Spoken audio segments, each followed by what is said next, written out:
Okay, hello everyone, and welcome to the Be Well Live series. My name is Dr. Melanie Carminati, and I am a doctor of physical therapy and Pilates practitioner.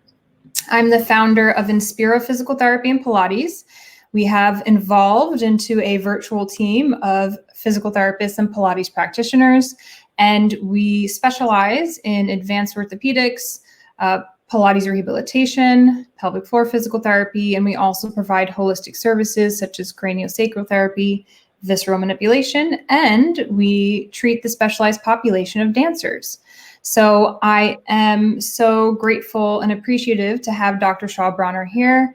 Thank you, Dr. Bronner, so much.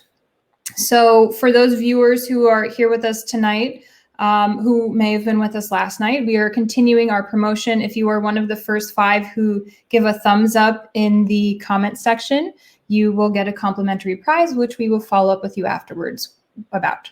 So for those who don't know tonight's topic, we're speaking about safe return to dance after quarantine. And I want to introduce Dr. Bronner first, for those who are not familiar with Dr. Bronner. She is the Director of Physical Therapy Services at Alvin Ailey Dance Foundation. She started her career as a dancer, performing nationally and internationally with several modern dance companies, and earned her PhD at Rutgers University in Rehabilitation and Movement Sciences, and did her physical therapy training at SUNY Downstate. Dr. Bronner is certified as an orthopedic clinical specialist and has worked as a specialist in dance physical therapy for over 20 years. As Director of Physical Therapy Services, she developed the in-house physical therapy program for Alvin Ailey Dance Theater, Ailey 2, and the Ailey School. She also teaches anatomy, kinesiology in the Ailey Fordham BFA program. Dr. Bronner is the director of the IADMS Center, a research laboratory dedicated to the study of human movement in dance. She has published over 100 articles and frequently presents at national and international forums. She serves as the associate editor at 2 journals, Medical Problems of Performing Artists and Journal of Dance Medicine and Science.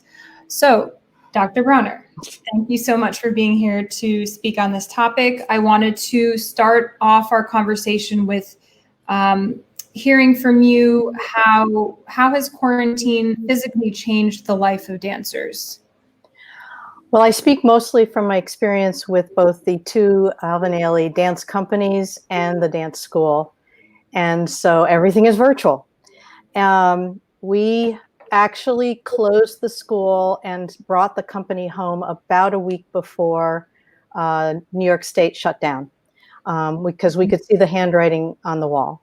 Yes. One of the things that we have done in the organization is to try to make sure that we are staying in contact.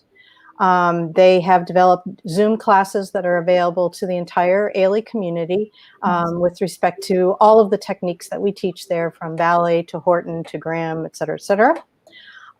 They also are doing some Pilates and some gyrokinesis and floor bar and other ancillary classes.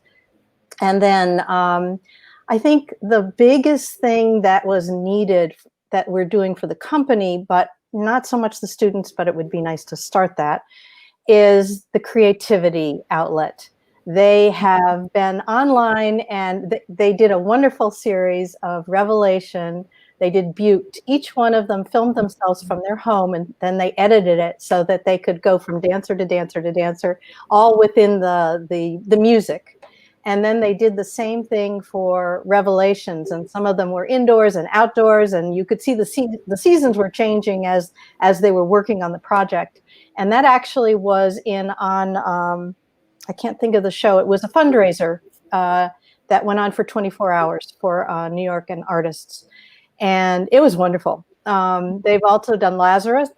And so they all know the choreography, of course, intimately. And it's all about just immersing this all together. And you feel like you are together but apart. And I think that's so important. Staying in shape, obviously, is a huge struggle for everyone.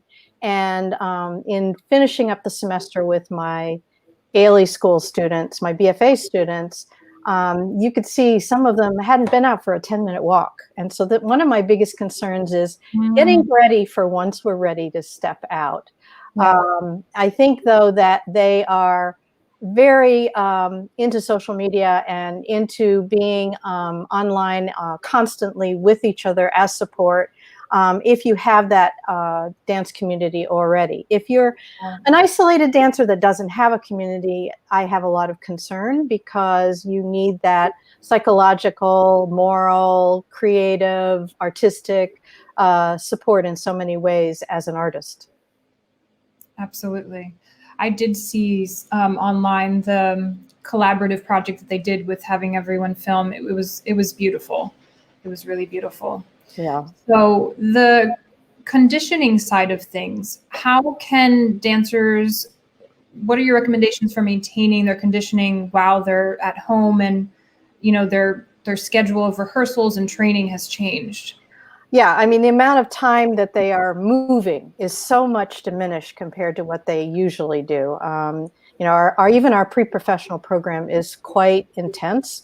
They may be taking 3 or 4 technique classes every day in addition to rehearsals. Our company is usually, when they're in rehearsal, dancing for 7 hours a day, plus technique class. So, now if you're taking one technique class online, maybe. And usually most teachers are not jumping because they're terrified that the hard floors that you find in most people's homes are going to be way too much. But I think there's a solution for that, which I always suggest. And that is, get your yoga mat out, put your sneakers on, and try some HIIT programs a couple times a week so that you can get your jumping in there, you can get your cardio in there. And then, now the weather's so nice now, it's beautiful. Go out and walk get yourself up to 25 minutes, an hour of walking, and then start to progress it into walk run. A lot of dancers don't like to jog, but in the parks there are, I'm talking from an urban setting, obviously, but get on the grass and do some walk running that way and build up into it. And maybe you'll actually end up liking running after all, when all is told. My concern is that, for every week that you have been in this situation with reduced activity, it's going to take you probably 3 times that much to get it back. And so people are going to be so full of zest to return and to be doing that they're going to overdo it.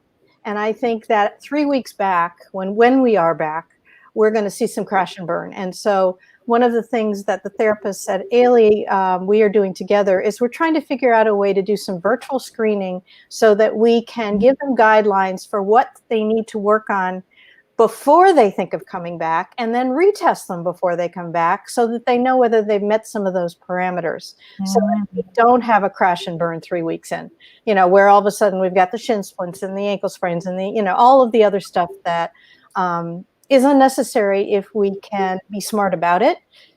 And I think that we struggle somewhat with this even when we're in the summer intensive programs, where we may have kids who have been off from their regular school programs. They've taken 3 weeks off, and maybe they take a couple dance classes, and then they come in there at Alvin Ailey, boom, and they're taking a million things. And again, they're walking all over New York, and their bodies sort of just like freak out. So we have to figure out ways to educate and provide them with guidance of how to get ready when it's time. Awesome. That's wonderful. So the virtual screenings that you're thinking of, will that be a variation and an evolution of the DFOS? Will be a variation and an evolution of the dance screening that you've helped us. Yes, of course, the dance screening, yes. Many years. Obviously, there's no hands-on. We will probably do our 3-minute step test to get a baseline for cardio, because I think that it's one of the most neglected areas when people have had some layoff. And then again, that if they have a little push, that my suggestions of walk run or HIIT or whatever, and there are so many free HIIT programs available on the internet as well, that you can pick how many minutes you want to do and what level it's at. I use one regularly. It's fun. And so we will look at a little bit of flexibility, try and get a little strength. And some of it isn't quite validated as far as by taking measurements over cell phones, but we'll do our best. And I think it will work for the times we're at. I mean, even in telehealth, we can't measure or touch anybody in the same way, but we can still give valuable information and treatment in many forms. Absolutely. Absolutely. So, beyond musculoskeletal, what other, you kind of touched on this in the beginning too, with the whole artists and dancers and the need for community. What other non-musculoskeletal factors may impact the health of a dancer? Well, I think that especially those of us who live in New York, it's been incredibly stressful. If somebody in your family gets sick in non-COVID ways, they don't even want to go to a hospital and get care. And the hospitals are actually saying they're extremely worried that people have strokes and heart attacks and they won't go to a hospital. So, that stress is affecting all of us. And I think therefore it affects our eating, our sleeping, and having ways to combat it is critical. I think a lot more artists nowadays are meditating, practicing some sort of mindfulness behaviors, which I think is very, very important with respect to dampening down that stress. And we actually got to introduce our dancers this past year, our company members, to the Aura Ring, which is nice. There, it tells you about your sleep. It tells you how much you're getting deep sleep, as far as other kinds of sleep cycles, and how much of it. And you can start, as you follow yourself every day, you can start to figure out when is the best time to go to sleep. Am I cheating myself by staying up and watching that TV show real late? And we all fall off the wagon, but it's been really instrumental, I think, in the way a lot of the company is approaching that sleeping behavior. And I think, but there's a lot of more information out there now that people can really use to their advantage in this stressful time. And then there's food, and we are food stressed. We are financially, every artists are stressed. And so when I take a ride outside, I see the soup kitchen lines growing, and I worry about our dancers who, may have very low income and may have lost their jobs. And so that's another stress as well. Mm-hmm. Mm-hmm. Yeah. Okay. So there's many organizations that I've seen that have been offering, global meditations. There was just a global meditation that happened last week. So all of these new virtual offerings will hopefully aid in managing some of the mental health side of this quarantine time. Headspace also even has a freebie, I think, which is one that you can get an annual subscription. But I think they offer freebies, and a lot of these ones online do, because they realize people need it, and they can't ask for money from them when they need it this badly. Absolutely, totally. So going back to the dance screenings, having worked with you annually on the screenings, I was thinking, I'm like, how is this going to impact the results? Like, what are we going to be seeing with the dancers this year that we didn't see in previous years, or in the years ahead? What do you anticipate differences in results? This might be a big question to answer, but it got me thinking. I'm like, I wonder what we're going to see. Well, the only thing we can really, first of all, do dancers know how to take their heart rate? Not everybody has a heart rate monitor, which is what we typically use in our regular dance screen. Right. So we're trying to figure out where can we find cheap watches that maybe people want to buy. Our company, I'm not worried about, because a lot of them have the Apple Watch, so they've got a way to take their heart rate. But that itself may be skewed. So you can't necessarily compare this year to other years. But we have enough understanding in our belts that I think that we'll get a pretty good idea of what it means. We just won't. I'm not going to use this data to compare to other data, because it'll be sort of like Macintosh, delicious, maybe both apples, maybe not. As a researcher, I have to be very cautious about that. But on the other hand, if we think that we may need to do virtual screening in the future more, we probably will start doing some reliability, and we will do some before we even start doing the virtual screen. We'll test ourselves to see what we're getting, and then if that's not working, we'll come up with a new plan. That's what it's all about right now. Absolutely. And I imagine that that could be something that you could start using internationally with dancers, right? So, I mean, I imagine there's no limit on the screenings if it's virtual. Well, yeah, if you can use your cell phone, yeah, there's no limit if it really works, if it's valid. Now, you mentioned the Dance Functional Outcomes Survey. And the Dance Functional Outcome Survey, which we call the DFOS for short, is a 14 question questionnaire that we ask dancers at the beginning of every year. We use it for our company. We use it for our incoming students. We want a baseline for their health status at the beginning of their schooling or rehearsal period, and then if they get injured and answer it again, we can have a measure of how it has affected them. And we also use it for when they're being discharged from treatment, from rehabilitation. Where are they, and are they at a sufficient level? And that helps us again to make a determination for return. 6 questions are about your regular activities of daily living, going upstairs, walking, things like that.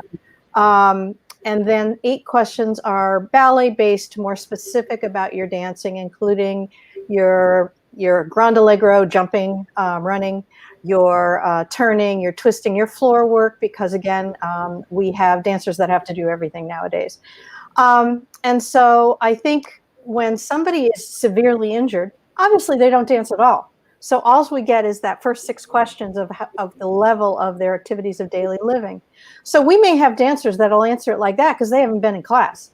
Mm-hmm. Or if they're taking some classes, they may be able to tell us something. It'll give us an idea of their level. So we'll know, for instance, most people haven't been jumping and they're not going to answer that. So it could give us a little information. And the wonderful thing about the DFOS is we are now translated into Spanish and Italian.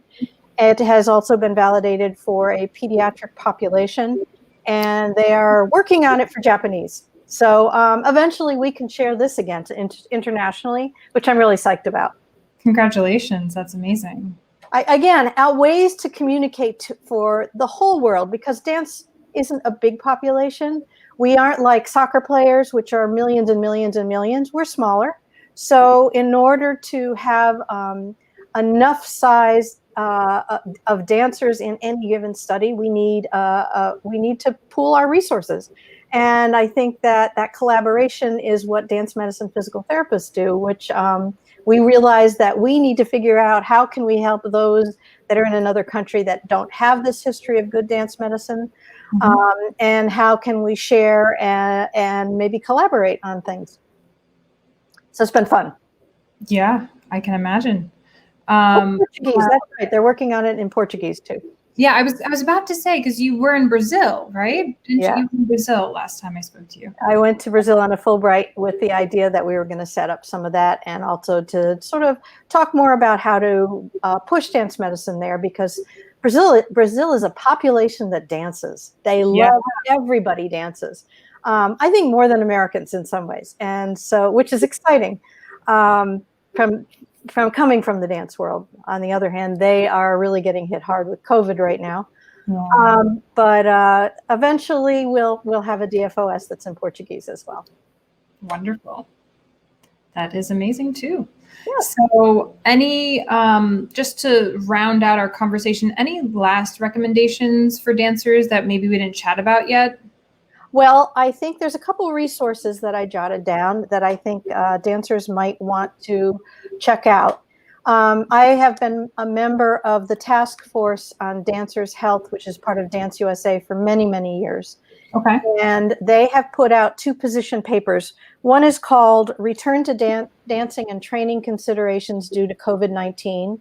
And one is called COVID-19 Frequently Asked Questions for Dancers and Dance Companies Returning to Studios. They're literally talking about, once we get to Well, gee, I think New York State says we won't even be part of returning until we're at stage 4 or maybe even stage 5. But what does that mean? You know, Right. when can you be in social distancing in a studio?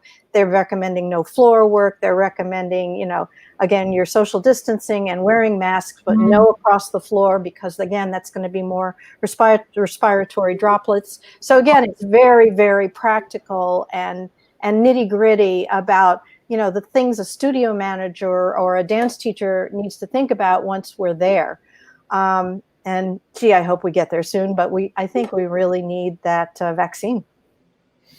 Absolutely. Those are great recommendations. I will definitely share this on our social media, the 2 recommendations that you mentioned, in case people didn't get them. Also, IADMS has a safe dance practice in quarantine, a couple podcasts available. And then DanceWell Podcast also did something on dancing through COVID-19. So again, these are other resources. I think that some of them are, I think just by reading and educating yourself about COVID-19, a lot of us already know. But again, these are communities. And IADMS is the International Association of Dance Medicine and Science. And it is us being advocates for dancers, and trying to answer questions as they come up. So again, this is a community for everyone in the dance community, not only dancers, but PTs and the people who support them, the backstage people, the stage managers, everybody can, I think, look for that as an advocacy group. Wonderful. Great. Thank you for those recommendations. I will definitely post this out to people who are connected to Inspira. But I want to thank you so much for this chat. It was very informative, and I couldn't think of anyone better than you to bring to chat about this. So thank you so much for your time. Well, I'm no expert, but I'm educating myself. And so I think we all can, and we can help each other as we go. Thank you very much. Absolutely. Take care, Dr. Bronner. All right. Bye-bye. Bye-bye.